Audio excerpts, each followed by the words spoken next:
नमस्कार। कक्षा 9वीं वाले छात्र अपना हिंदी का अर्धवार्षिक परीक्षा का पेपर देख लीजिएगा।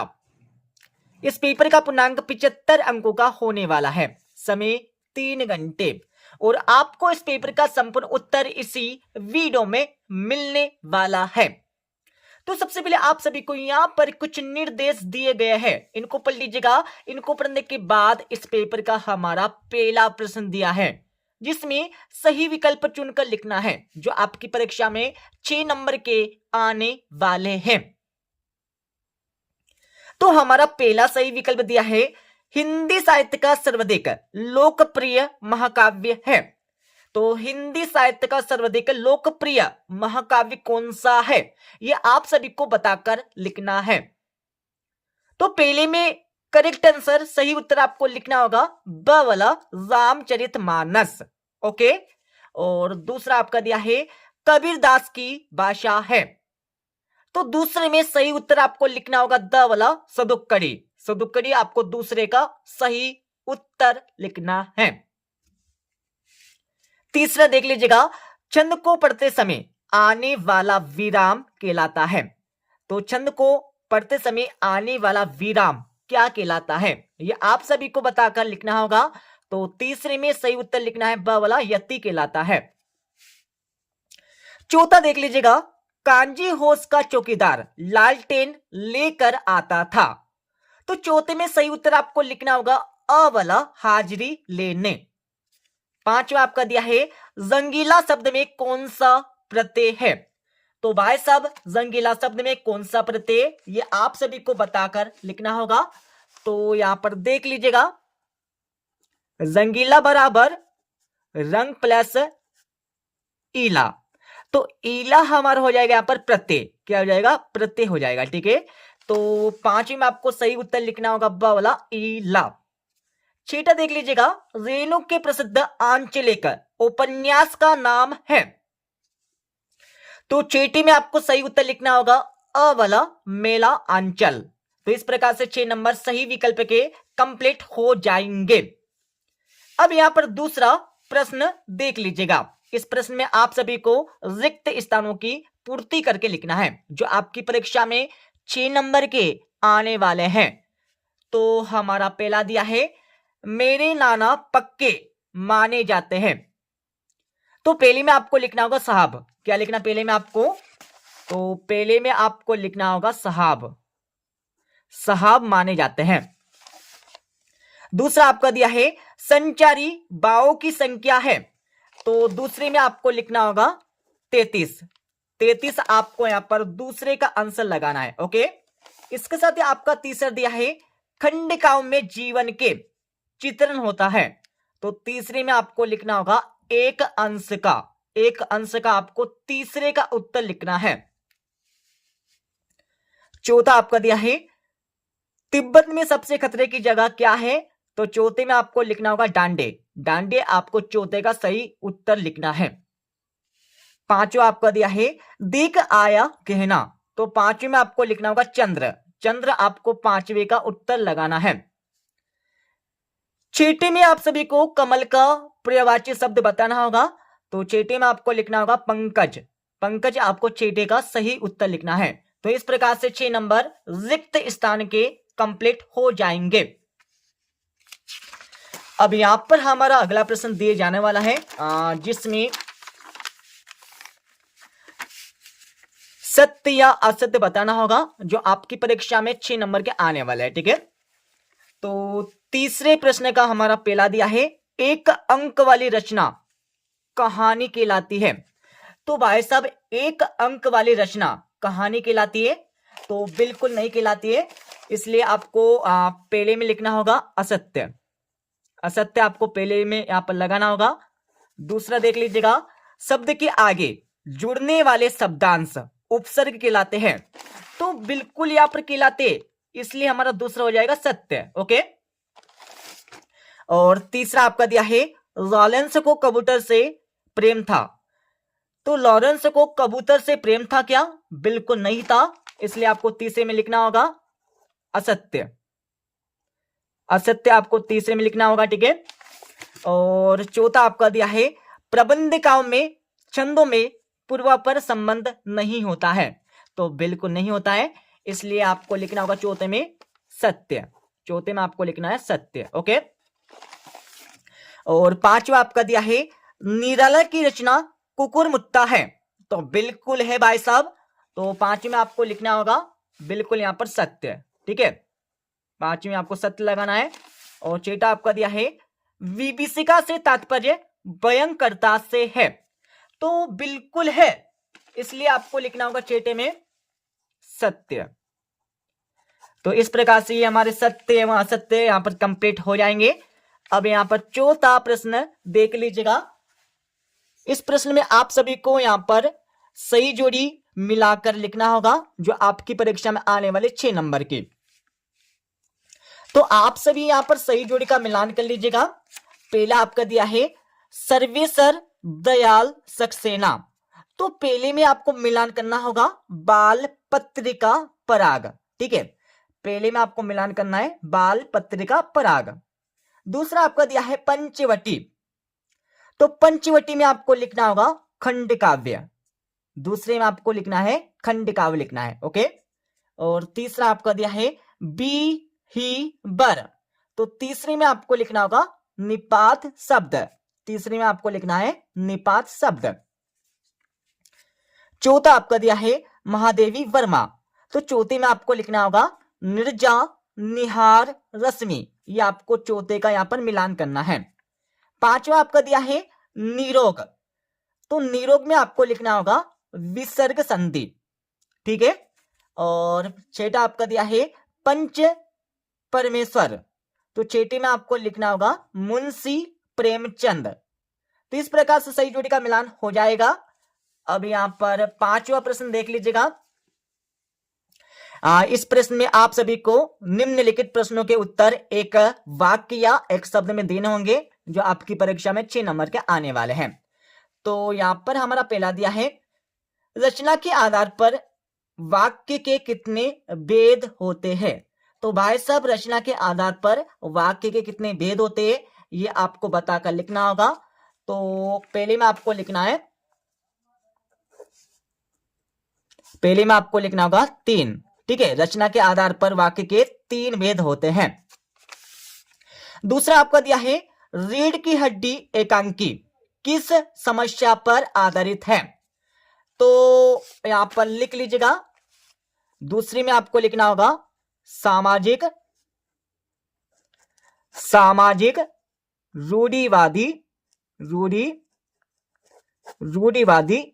प्रथा पर। ठीक है, ये आपको लिखना होगा यहां पर दूसरे का आंसर सामाजिक रूढ़िवादी प्रथा पर आधारित है।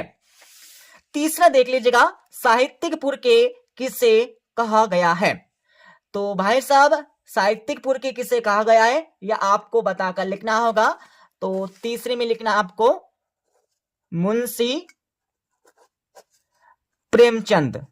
मुंशी प्रेमचंद आपको तीसरे का उत्तर लिखना है।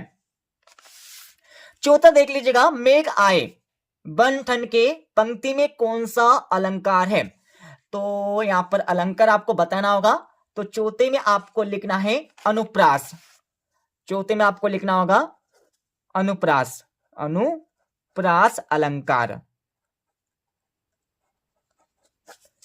चौथे के बाद यहां पर पांचवा देख लीजिएगा मनुष्य ईश्वर को कहां का ढूंढता फिरता है, तो पांचवी में आपको लिखना होगा, पांचवी का उत्तर आप सभी लिख लीजिएगा मंदिरों मस्जिदों गुरुद्वारों और अन्य धार्मिक स्थलों में। ठीक है, ये आपको लिखना होगा यहां पर पांचवे का उत्तर। तो जो मनुष्य है वो ईश्वर को मंदिरों मस्जिदों गुरुद्वारों और अन्य धार्मिक स्थलों में ढूंढता फिरता है, ये आपको पांचवी का उत्तर लिखना होगा। और इसके साथ ही आपका चेटा देख लीजिएगा इस जल पल्ले में पाठ में बाढ़ के पानी को क्या कहा गया है, तो चेटी में आपको लिखना होगा तो छेटे का उत्तर आप सभी लिख लीजिएगा।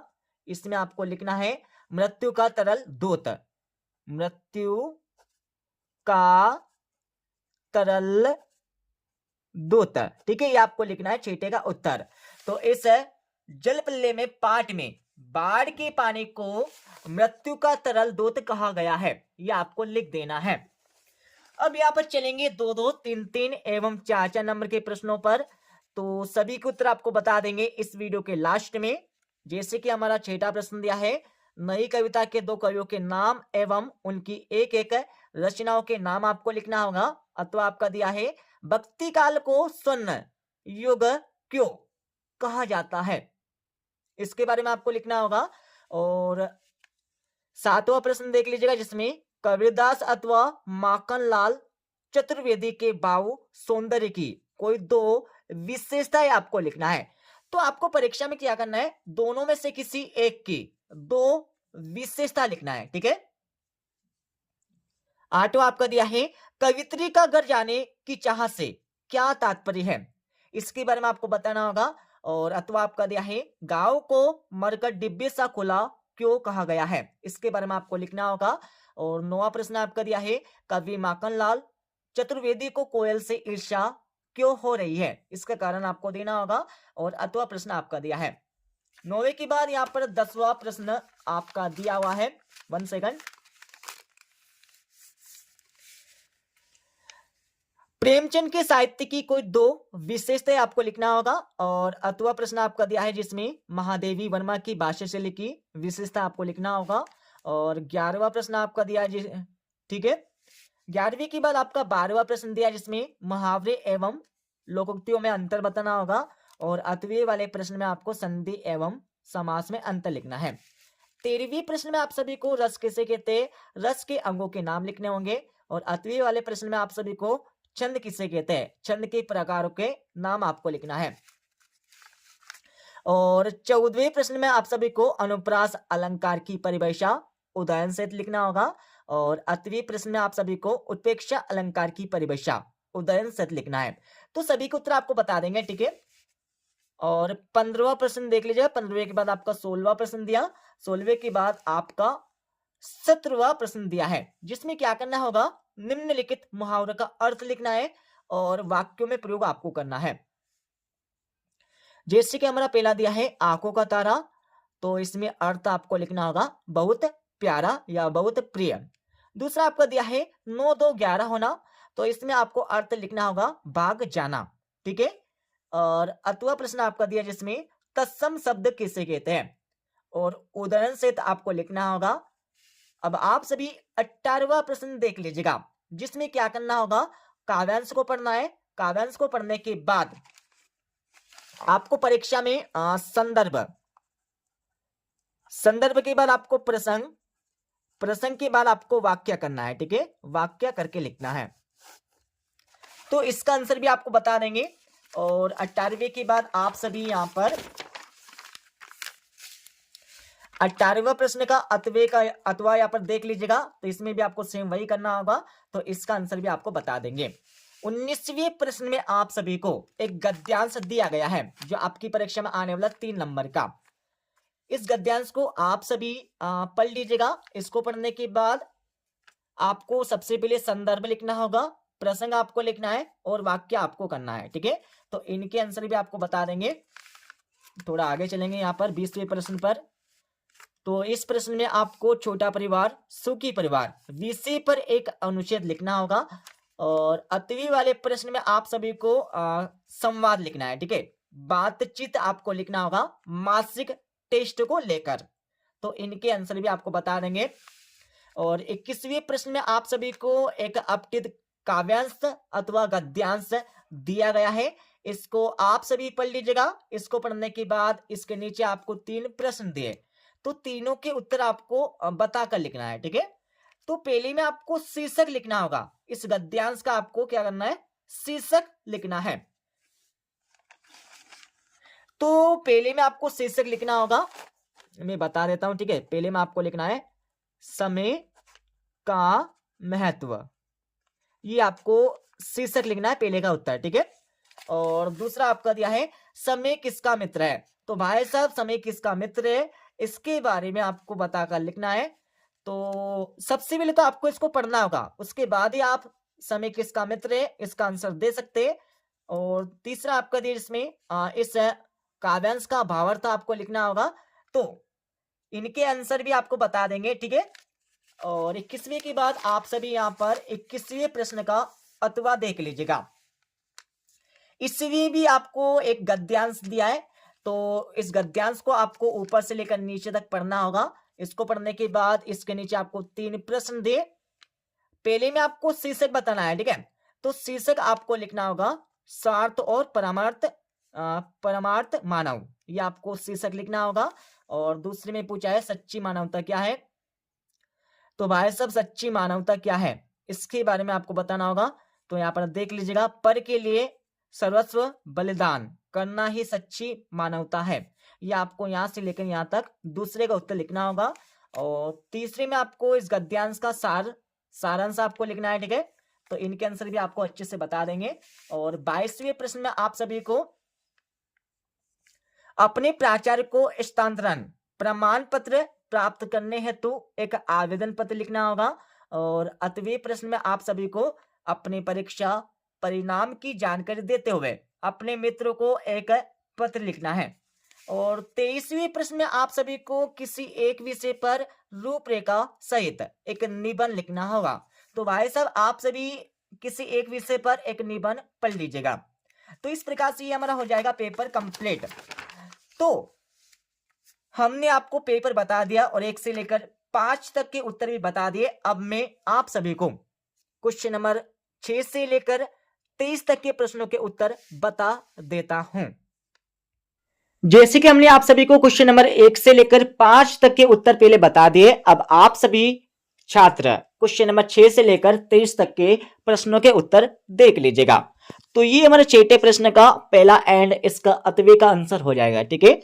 और ये हमारा 7वें प्रश्न का उत्तर आपका हो जाएगा। 7वें के बाद आप सभी को यहाँ पर 8वें प्रश्न का उत्तर यहां से मिल जाएगा। 8वें के बाद यहाँ पर 9वें प्रश्न का उत्तर आपको दिया गया है। 9वें के बाद 10वें का उत्तर आपको यहाँ पर मिल जाएगा। 10वें के बाद आप सभी 11वें प्रश्न का उत्तर देख लीजिएगा। और 12वें का उत्तर आपको दिया है। 12वें के बाद यहाँ पर 13वें प्रश्न का उत्तर आपको यहाँ पर मिल जाएगा। 14वें प्रश्न का उत्तर आपको यहाँ पर मिल जाएगा, ठीक है। 14वें के बाद आप सभी 15वें प्रश्न का उत्तर देख लीजिएगा। 15वें के बाद आप सभी को 16वें का उत्तर मिल जाएगा। 16वें के बाद आप सभी को 17वें प्रश्न का उत्तर यहाँ पर मिल जाएगा। और 18वें का उत्तर आपको दिया है पूरा का पूरा। और 18वें का 8वें का उत्तर आपको दिया है। और 19वें प्रश्न का उत्तर आपको यहाँ पर दिया है। और इसके साथ यहाँ पर 20वें प्रश्न का उत्तर आप सभी देख लीजिएगा। 20वें के बाद आप सभी को 21वें प्रश्न का उत्तर यहां से मिल जाएगा। और 21वें का 8वें का उत्तर आपको दिया है। और इसके साथ यहाँ पर 22वें प्रश्न का उत्तर आपको मिल जाएगा, ठीक है। 22वें के बाद आप सभी को 22वें का 8वें का उत्तर यहाँ पर मिल जाएगा, जिसमें एक पत्र आपको लिखना होगा। और 23वें प्रश्न में आप सभी को किसी एक विषय पर एक निबंध लिखना था। तो हमने आपके लिए जीवन में खेलों का महत्व पर निबंध दे रखा है। तो इसका उत्तर आप सभी देख लीजिएगा। इस प्रकार से आपको निबंध लिखना होगा, रूपरेखा, प्रस्तावना, इस प्रकार से पूरा आपको परीक्षा में निबंध लिखना है, ठीक है। तो हमने आप सभी को इस पेपर का फुल सॉल्यूशन बता दिया है। तो मिलते अगले वीडियो में।